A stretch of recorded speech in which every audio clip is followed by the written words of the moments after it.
Yeah, just a minute. Now I'm going to link this page to Facebook. Okay, just wait.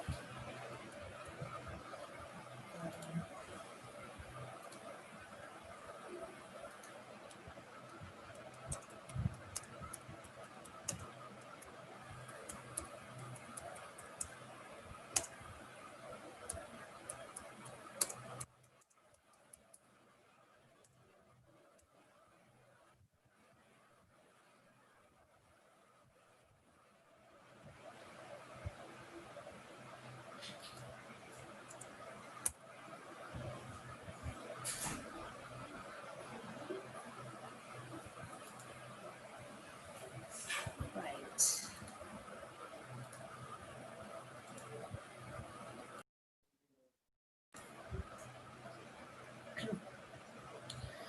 Uh, so I think we are ready to go. Yes, we are. Um, right. Sorry, we are, I think, 1 or 2 minutes late because there has been some technical issues, but we've sort of managed to solve it in a way. Good evening, everyone. On behalf of the Goethe Institute Max Miller Bhavan, Kolkata, I welcome you all to yet another edition of DocuForum Online. Today's DocuForum featured the film titled World Taxi by Philip Meyer. I hope most of you have already watched the film by now, and because it started from 6:30. If you haven't already watched the film, you can still catch the film in the next 24 hours. The film is, I think, a very unique one where the filmmaker has found an interesting way of putting forward the socio-political, economic, and even the cultural structure of different places in front of us, and yet giving us a chance to look at certain commonalities that exist in the places. So let's discuss further. We are very happy to have with us today the filmmaker Philip Meyer from Saarbrücken with us for the open discussion around the film. So before we go on to the discussion, I would like to take the opportunity to introduce Philip to all of you. So Philip is an independent filmmaker from Saarbrücken, Germany. He has a passion for authentic people and bizarre, funny stories. You'll understand why by watching, if you've not already watched the film. Often with a political approach, his films are affectionate and have a strong cinematic look. Apart from World Taxi, his other films include Small Town, Die Kleinstadt, Smudge, correct me if I'm wrong, Philip, the It's called pronunciation. Smile. Smile, and Bunte Liga. The film Smile has also won the Best Documentary Film Award at the Jaipur International Film Festival. So, and this is just a little bit about him. It is actually, there is much more that one can say about Philip, believe me. But we now go on to discussing a few points around the film. So, Philip, I would start by asking you, even before I start asking you why you made this film and why you thought what you thought, I want to ask you that we have seen that you have portrayed taxi drivers from 5 different cities. So I Yes. wanted to know, how did you select these 5 locations and why did you particularly select them? And also you can comment on how you started your research when you planned to make such a film. Yes. Thank you for having me. Yes, I had the idea like 6 or 7 years ago when I was in the United States. I took there a road trip with my wife, and we came to the small town called Roswell in New Mexico. And there I drove in the cab of JJ, and JJ is like a charismatic taxi driver. He's really brilliant, and I was riding with him, and I thought, man, these characters from Night on Earth, which is one of my favorite movies from Jim Jarmusch, they actually exist. And so I was starting and developing the idea of doing a documentary version of that movie. And so I started, and I was looking like which cities to put, and I had like I've been to Pristina in Kosovo for another movie, so there was a connection. I've been to Dakar in Senegal, so there was a connection, because the film has a low budget, so I had to to find cities where I already know people, and which make it easy to me to get into contact with taxi drivers. So there's no specific reason why I picked this specific city, but of course I wanted to show a wide range of globally, and so I had these two cities, Pristina and Dakar, and then of course I wanted a city in Europe, and I've lived in Berlin, and I know a lot of people in Berlin, so that was close as well. And yes, and then of course I wanted a city in Asia, so I chose Bangkok. Bangkok. And the last city is El Paso, which is near the place where relatives live, and so yeah. Okay, so you actually chose the cities in a way that you could access these taxi drivers. Exactly. Okay. And of course, researching was quite hard, because I didn't have like the budget to fly to the different cities and drive like taxis for like 2 weeks and find the right character.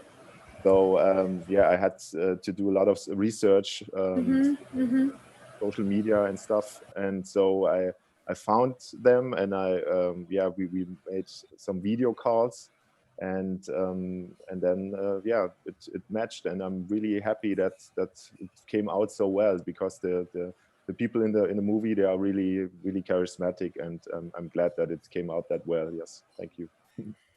And how long did you shoot for this film? How long did it take? Actually, I was in each city for like 5 days, or a little bit longer, but only shot for 3 days. So it's 15 shooting days.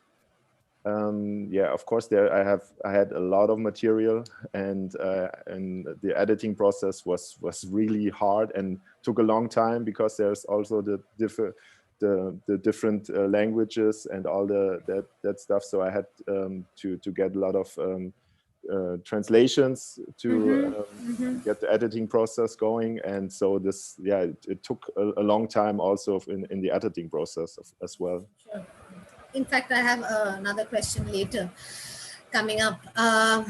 So in the film, apart from the protagonists being constantly filmed, there were passengers whom you have shot. And they were shot while they were holding a conversation, which could be categorized as a personal conversation. So my question to you is, how did you select and convince the passengers to be documented? What were their reactions? I mean, they couldn't have said, okay, yes, everyone couldn't have said, yeah, all right, why not? But could you talk about the process and their reactions? Yes, I mean the reactions were of course different, but in most cases they were open. So of course there were people who said, no, I don't want to be filmed. So I didn't film. I just took the ride with them.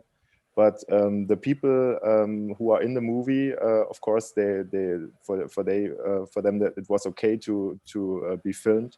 And for me, it was important to do a documentary. So there's nothing scripted, but of course there are topics I wanted to know. So I asked the passengers, or I talked to the drivers that they talk with them in to get these things I wanted to show. For example, like the political situation in Thailand, that was really important for me. So I asked the passengers, and then the conversation just flew, you know. So I didn't have to really convince them or tell them what to say, because they just started talking. But of course, the main topics sometimes were given by me.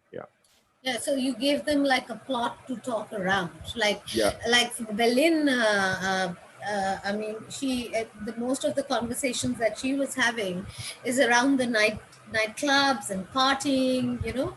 Yeah. So maybe it also brings out the character, of course, of the Berlin nightlife. So obviously there are things that you found which were important in these places, and then you gave them like a point to talk around it, right? Sure, but in Berlin, for example, you just said it. There, I didn't have to tell anything, you know, because there the taxi driver, the female taxi driver, is really charismatic, and in Berlin, especially at nighttime, most of the passengers are party people. So Yeah. it's obvious. It's obvious what they are talking about. You know, you don't have to put something into the conversation. And Yeah. that's also very different between the countries. That in Berlin, the taxi rides, they don't take that long. You know, they Yeah. only take the taxi for like 5 or 10 minutes. And so it's really hard also for me as a camera person to catch everything in this short amount of time. And in other cities like Dakar or in Pristina, the rides, they go over a long distance, because there people who are quite poor and can't afford a own car, they use taxis in like Taxis. cities or countries like Senegal or Kosovo. And in Berlin, of course, and also in Thailand, riding a taxi is luxury. People who can afford to do that are doing it, and not the poor ones. And so this was also quite interesting for me to see that during the process. Yeah, actually, obviously, because the local transport is so well connected in a city like Berlin, obviously Yes. you don't even need a car, or you might not need, unless you're in a hurry or something. Everything is well connected. So, but in other places, we saw that it was congested, and obviously you don't have that well connected network of transport. Yes. So taxis play a more important role, and yes, Exactly. Yeah. it is more expensive. To an extent, it is similar to many cities in India as well. So, and another thing I wanted to ask you is, how did you shoot the film? I mean, how did you shoot the taxi drivers and the passengers? I mean, if it, I mean, only you made yourself available sitting in the taxi and filming, or whether somebody else with you for the sound? Because it could be intimidating for these person, or even for the drivers, to somebody constantly shooting them while they are naturally talking or looking or even sleeping, or Yes, that was really a hard process, because I mean it's you don't have that much space in a car, and for Yeah. me, of course, I didn't want to have this action camera aesthetics, you know, which you sometimes see on films, where they put little action cams on the corners Yeah, in yeah, yeah. the car. Um, I didn't want to do that, so for me, it was clear that I'll be in the car all the time. And of course, there's no room for a sound technician or a lightning guy or something else. So yes, so it was really small, the equipment. At the beginning, I had in the taxi in Berlin, because the taxi driver in Berlin is only driving at night. So I put some lightning panels into the car. But I took them off after like 10 minutes, because people who came in, they were distracted by the light. They were like, oh, Yeah. what's going on here, you know? And And so plus, it would have been warmer inside, no? I mean, if you put extra lights. Also that, yes, but Yeah. it's the people didn't feel comfortable, so I put them off, and I was like, fuck it, just use available light, which isn't that much Yeah. in a Yeah. Berlin taxi car at night. So yes, that's the thing. I mean, I wanted to be as close as possible to the passengers and the taxi drivers. And of course I spend a lot of time with them, and they yeah, sometimes they forgot me, you know, because I was there all the time. So Yeah. Yeah. it was, and I had yeah, a good relationship with each one of them, and that also made it easier for me to get what I was looking for. Yeah, I mean, I noticed that some of the conversations or the comment that the taxi drivers made were very, very natural, and they were not inhibited by your presence. And also, I must mention that there were quite a few humorous moments in your films, which added an extra sort of, what should I say, an extra spice to the film that you made. Yeah, thank you. Yeah. Yeah, it was really important for me not to I mean do like a humorous documentary. I also wanted to show like the political situations, and Yeah. yeah, Yeah. and having a mixture of all these things, you know, that you Yeah. really get a feeling of Yeah. a different country, but also make it yeah, to It sort of reflects reflect upon the yeah, culture, the relationship that might have. What was one thinking, like the guy was like almost flirting with the other lady. So that was exactly, quite amusing to see, and then yes, how the other ones reacted, as in, why are you yes, flirting? Those moments were really special. I think it made a special difference to the film, along yes. with all the other things that you Yeah.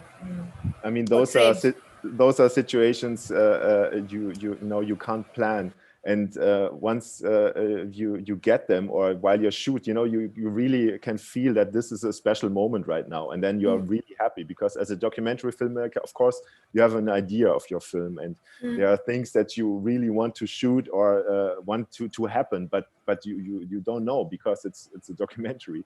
And Yeah. then once there are yeah, situations which are really special or funny, and then you're looking through your viewfinder, and you have a big smile on your face, because you know that this is really a special moment right now. And yeah, I'm glad that I could yeah, could catch some of those. Yeah, I mean, that sort of brings me to my next question, and where editing plays a very big role. I mean, how much footage did you have for this film, and how did you edit the film? And decide which conversations you want to include in the film? Did you have any specific criteria in mind? And if you had, then what were they? um, I, I had too much material, way too much material, and but I had the idea of putting all the stuff I filmed into like 24 hours. So there were, of course, things that happened at night at one place, but then I couldn't put them in the film, because they didn't match dramaturgically, and and that made it easier, because of course there were then situations which were clear that I couldn't use them. But of course, for me, as I said, it was important that I have the political issues in it, and also the humorous parts. So yeah, I just made, like you can see here on the back of my wall, you see the little post-its there with the different colors. So Yes. that's how I Yes. start editing films. Every character gets a color, and then you put like yeah, like the situations that happen on the wall, and then you start how do you say, like a composer, you know, you Yeah. start Yeah. composing your edit, and yeah, and of course you try to put everything which is really which came out great to put into the movie, but it doesn't work all the time. But in this special movie, I was really happy that it really came out. Of course, there are there are situations that were really cool, but there was no place to put them. Maybe I have Putin. to do a volume 2 or something like that one time. Yeah. But In of fact, course, there is a question that I have, that do you have enough footage to make a sequel or part two of yes, World Taxi? I have. Indeed, I have. Yeah, but yeah, as I said earlier, the editing process was really long and exhausting, and I can because imagine. of course, I knew. I mean, there's different languages, and I don't speak every language which is in the film, of course. So of course I knew what happened in each situation, because the taxi drivers, they also yeah, worked for me as translators. You know, and after each ride, they told me what happened and what they were talking about. But in the editing process, I had to work with translators that came to my editing studio, and so I was, yeah, getting more and more into the process of doing the film. But it was really exhausting, and I don't think I will ever do it I'm sure. again. So no volume 2. No, actually you answered my next question, which was the local language of each place a barrier for you to communicate what was in your mind as a filmmaker, and how did you deal with the problem? So did you have an interpreter constantly with you, or No, no. did the taxi Yes. drivers only help you to Yes, the saying taxi what? drivers had me. Yeah, yeah. So I mean, it was important that I could communicate with each one of them. So at least every taxi driver speaks English or German or French. Those are the languages I can understand and communicate. So yeah, because otherwise it wouldn't be possible, of course. So because it's a documentary and it's about people, and you have to Yeah. communicate. And if you are not able to understand anything, it's really hard. So for me also, like for example in Dakar, the people there, they speak Wolof but also French. And after each ride or during the ride, I often ask the taxi driver, so Yes, yes. what are you talking about? And so he could give me an update, and I could then also interfere into the conversation. So that's how it worked. The taxi drivers also, yeah, were my translators, of course. Yeah.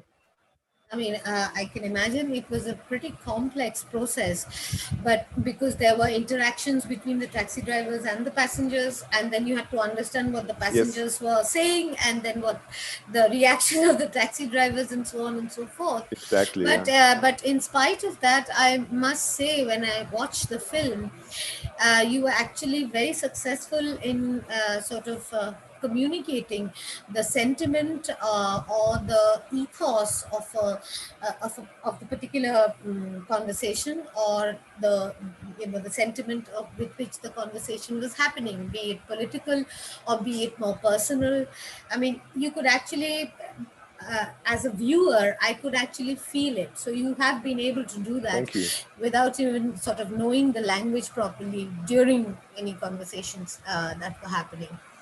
Thank you very much. Uh, Yeah. just tell me something now about, because everybody everywhere that I have read. First of all, I mean, I know you just said that you went on a taxi in America, and that is how you got inspired and got the idea. But if you can just elaborate on that and tell us something about why did you make such a film? Did you have any particular message in mind which you wanted to give to your viewers or audience? Not necessarily a documentary film has to have a message. I mean, it can also be left to for the viewers to judge. So, did you have anything in mind? And also, could you tell us a little about your inspiration of making such a film from Jim Jarmusch's cult film Night on Earth, and that your film is almost considered to be a sequel to the Night on Earth? Yes, I mean, as a documentary filmmaker, you are always looking for topics and ideas for your projects. And as I said, I mean, I had the idea for this movie like 7 years ago, and I mean, I have to admit that today I would probably choose a different topic for making a documentary. But at that time, yes, I mean, I love taxi drivers. I love riding a taxi, because a cab is really like it's an own world. You know, the people who own a taxi, they make a living room out of it.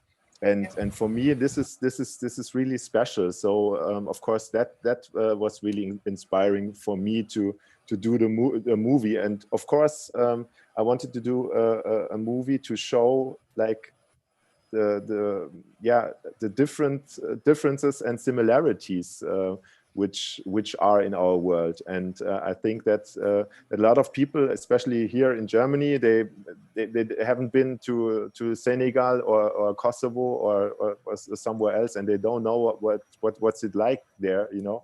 And so for me, it was important to show the life that's going on in these different places as it really is.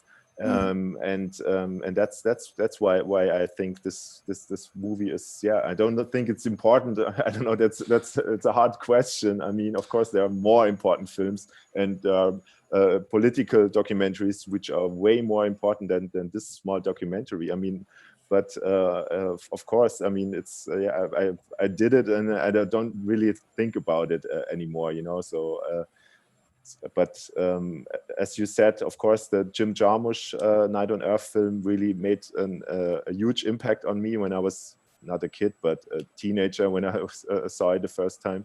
And it's still one of my favorite movies. And of course, I mean, it's no secret. I mean, I thanked Jim Jarmusch in the credits, so it's obvious that I stole the idea of this genius. And but yeah, I'm a documentary filmmaker, and I'm doing documentaries. That's how I approach to this topic. And of course, there are a lot of films about taxi drivers. I mean, in the film history, there's a lot of course, because it's a perfect place. I mean, people get together there in a taxi, and it's an adventure. You know, I mean, I don't know if I wouldn't been a filmmaker of. For example, I could imagine riding a taxi, because you ride your own car. You know, you are free. you can listen to your music, and you can talk to people, and you don't know who's next, and that's incredible. So, and that's something all the taxi drivers all over the world have in common. This sort of spirit, and I like that. Yeah, I mean, we are almost there because you have to leave. But I just have two very short questions. Yeah, sure. The whole thing is, I've seen that, you've seen different lives of different people in the different cities in the film. But while making the film, did you realize that there is a thread of commonality that exists in the whole narrative, which is irrespective of any place?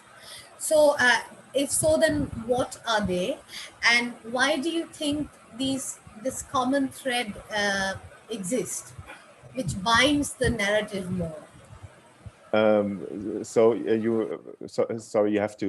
I didn't Yeah, really I get. mean, you have to. You have actually. We get to see different lives of different Yes, people. We get to see different things and elements of different of yes. the different places.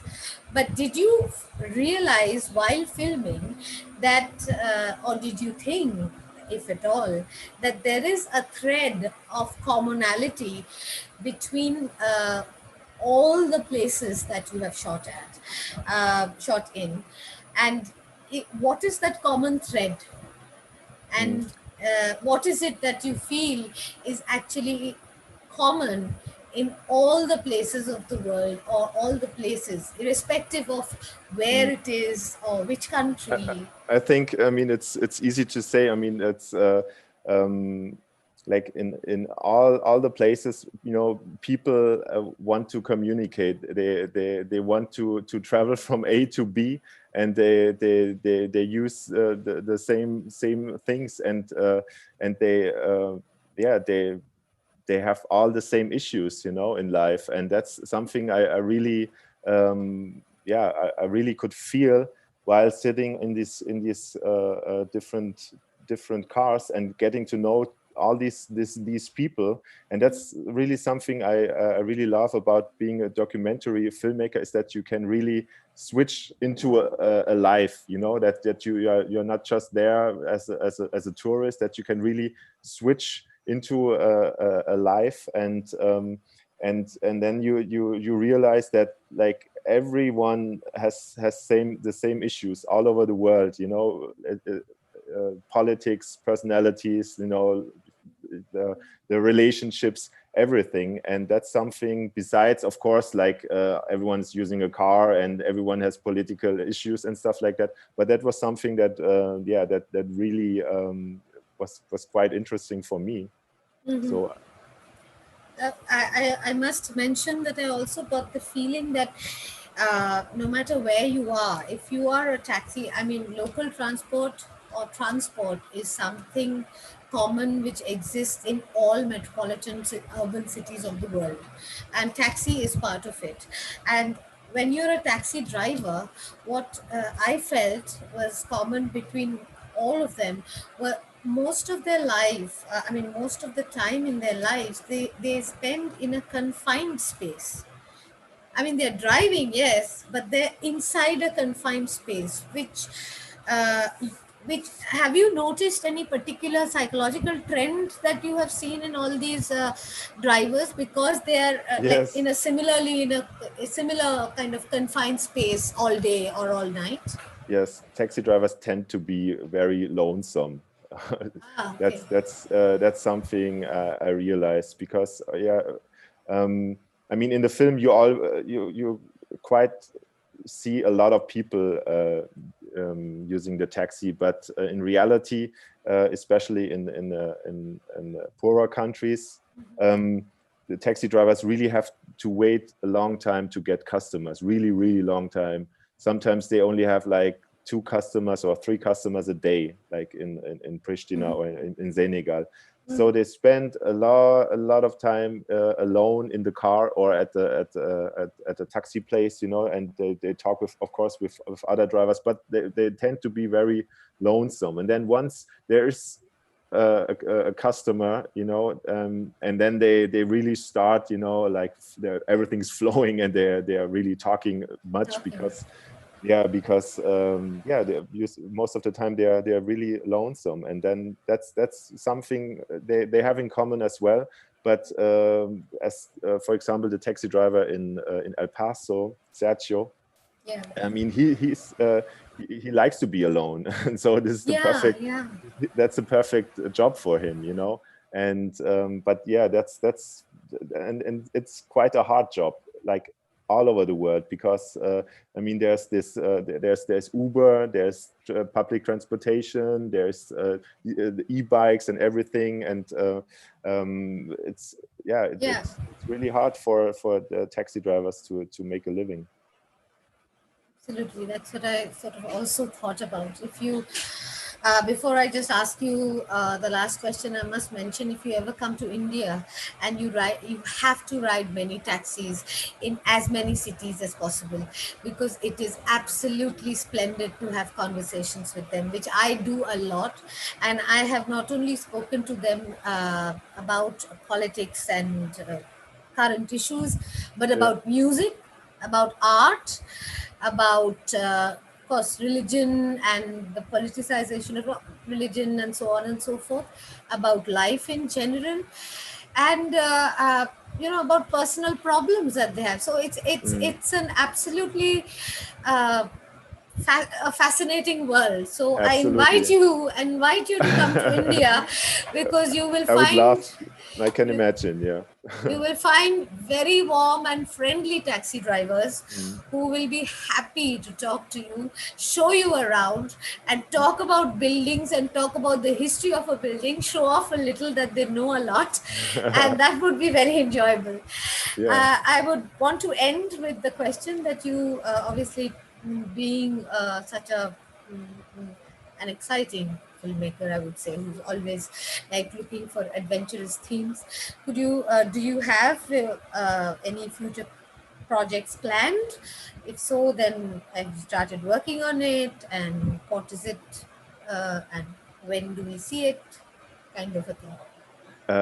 Yes, I have a new project going on with a colleague of mine, Lukas Ratius. We are doing a documentary about German teenagers.